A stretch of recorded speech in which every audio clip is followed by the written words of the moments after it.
I'm Rob Perry. I'm the Chief Administrative Officer for the city, and today I get to do Friday's Heroes and Employee of the Week on behalf of Mayor Berry. Mayor Berry's out of town today, and on occasion I'll fill in, and as many of you know, some of the folks that are with us today, and I'm gonna name them all individually, but Major Brian Sisselson is with us today from Marine Corps Toys for Tots campaign.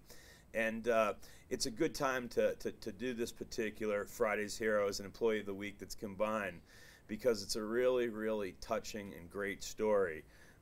Every year the city participates in the Toys for Tots campaign, and as most of us know, once this year we did it again, and we partner with United States Marine Corps, whose program has been over the years a smashing success in this endeavor to help children in need. And we had a very successful toy drive despite winter weather storms and tough economic times being felt across our city and the state. And when you think about Christmas and the holiday season itself, a lot of times we don't suffer from some of the setbacks and difficulties that a lot of families have. I remember a couple of years ago when we sponsored a family with City Council, and what we had downstairs on the 9th floor was parents coming in with their children, and those children had incurable diseases. And it was just one of the most touching things in the world to see, parents 25, 30 years old, whatever they might be, and some of them were 4 or 5-year-old children, shaved heads, going through blood disease type things. And other ones had 16, 15-year-old kids. And then, we found out that in about half those cases, those kids actually had passed away. And, when I was thinking about the holidays this season, I was watching the beauty of my own kids and my wife, and I thought about those kids and what we have, and you take things for granted. And what this is about is not taking things for granted, and the program that was done by the Marine Corps to bring disadvantaged children who don't have the same benefits, the same family, the same financial ability that we have and sometimes take for granted, so that every kid that wakes up in New Mexico will have a toy under his tree and won't have to think about why he didn't. And the city's really good at doing a lot of things, and logistics and their passion and their heart and their feelings for the fellow members of the community. And I just think this is a great story, because what we've seen is several city employees who ensured that this year was bountiful for those disadvantaged children, and I'd like to honor them today. Mark Chavez from here in the mayor's office, TJ Wilhelm on behalf of the Albuquerque Police Department, Michelle Senna and Eleanor Benavides from Family and Community, who have worked this program through Family and Community for quite some time, Mario Lucero from IT. This is a great addition and system that we put in place, and Melissa Romero from the Albuquerque Fire Department that isn't with us today. I just want to take a minute to talk about everybody's brief involvement. Mark coordinated all of the efforts for the mayor's office to try to bring folks together from the mayor's office and participate in this great event. His great organizational skills and willingness to work early in the morning and late into the evening showcased his dedication.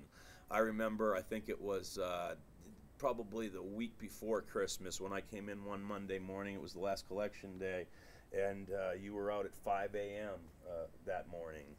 And that's something that nobody pays overtime for. Nobody basically gives you a separate letter or anything else. So you do it because you're a better person and the city becomes better. And I really appreciate that. I think you did a great job. He was also the toy drop-off at the American Home before the sun came up. I talked about that and stayed long after work as well. TJ was our point of contact with the Albuquerque Police Department. He went above and beyond the call of duty with his efficiencies and recruiting Mario to create a SharePoint system.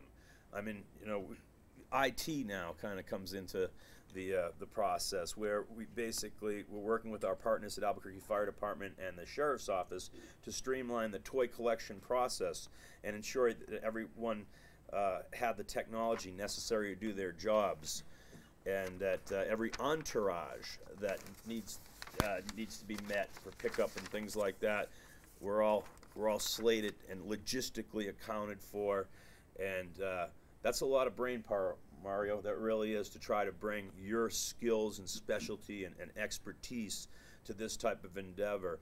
Yeah, created a SharePoint program that tracked the workflow, the total number of pledges, the calls waiting to be dispatched.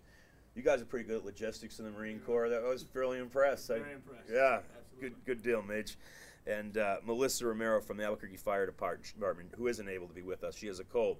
But we'd like to recognize her for their efforts in this, and made sure that the fire department was present at all the events and helped staff the phone lines during the call-ins.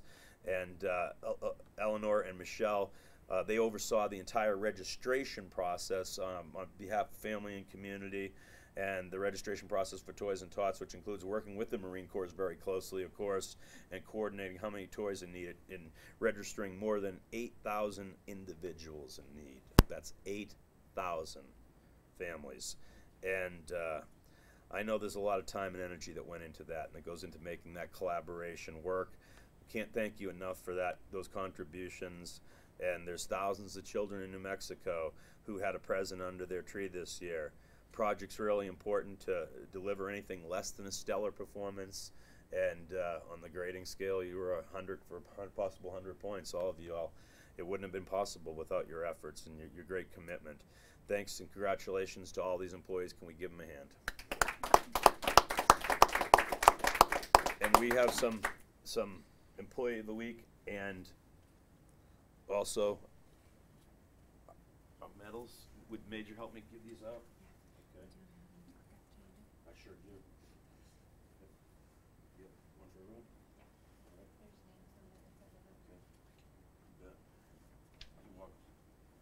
We're going to have you guys talk real quick afterwards. Yep. Is this Mark? TJ and Mark. This is TJ's. Okay. You're going to have to. Thanks. Come on up, Mario. Thanks, buddy. Excellent job. Great story. Yes, sir. That's for Mario. Michelle, I want to come on up. Thank you so much. Awesome job. Should be very proud. You bet.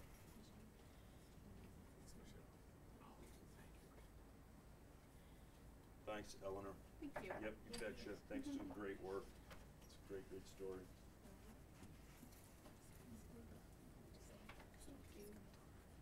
Last one's going to be for you.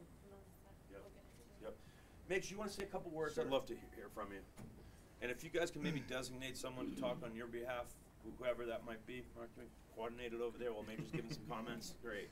Well, first and foremost, I just want to thank the entire city of Albuquerque. The Toys for Tots program has become more than just giving a toy. It became us giving a sense of hope to the children in this community, but it also created a sense of community amongst all of us standing here today. And I just want to thank each and every one of you for helping us out, because we were really had grim hope towards the end of the campaign, thinking that we weren't going to meet the demands. And everybody dug in, and we didn't quit. We never quit, and we were able to provide hope beyond what our expectations were, and even give some toys out to Joy Junction to help them out with some of the children, homeless children that are there. And so it's become more than just toys. It's become more than just a campaign to bring hope to the kids. It's become a sense of community, which has taught me quite a bit about being selfless. And I certainly am humbled by all the work that you've done, and just pleased to know you. We've become friends. We've kind of become like a secondary family here, and I think it's behind a great cause. And so really thank you so much. Thank you, Major, for those excellent comments and the great effort. Yep. All right. Well, Mark and I. Okay. Yeah, you know, this all started. You know, I was part of the first part of the administration, and this all started for us. We were only in office, Mark, for about a week or two when your predecessor, Major, came to us and said, "We need your help," and he came to Darren White at the time. And Darren brought me and Mark in and said, "Make this happen." And each year, we've just done better and better and better. And it's great, because one of the things I've learned from being a civilian member of the police department, what these officers have taught me, is that, you know, when you come across roadblocks or barriers, you adapt, you overcome, and you just make it work. And that's the one thing that I've learned at APD, and the one thing we've made this happen for you guys. And it's like the one good thing I do in my personal life every year is to help you guys out. So I know Mark kind of feels the same way. Of course. One of the things about putting an event together like this is that there's a lot of work and details that go into this, and so we couldn't do it without all of you, and especially the community. We work as a team together, and I think with all of our efforts and our expertise when we come and we put it all into the basket, and that we pretty much make it a successful event. So we couldn't do this, Great job. especially without you guys. Ladies, Mario, anything to close on? It was just a pleasure to be part of this, and thank you. Look forward to next year's. Thanks so much, you folks. I really appreciate it, and thanks, you Chief Schultz, and also Chief Breen, and Robin, and Peter and his staff, and everyone else that got involved. You have some great employees here to be proud about. And when you lose them from their day-to-day duties, I know it's hard, but boy, when they come out with a result like this, it was worth it. You know, it's a great thing. Thanks, everybody. Really appreciate it. Yes, ma'am. Please. I just wanted to include. I wanted to also extend our accepting this on behalf of the Health and Social Service Centers, the other staff. We do it as a team. We don't want to take all the recognition. We can't do it without our other fellow members, and also the community centers. We all get involved. City, we all get involved somehow, but without, they're all a piece of the puzzle. So without them, we couldn't do it. So we want to make sure the community centers is also recognized. Great point, Eleanor. Okay. Yep. Thank you so much. Let's give him a hand again. Yep.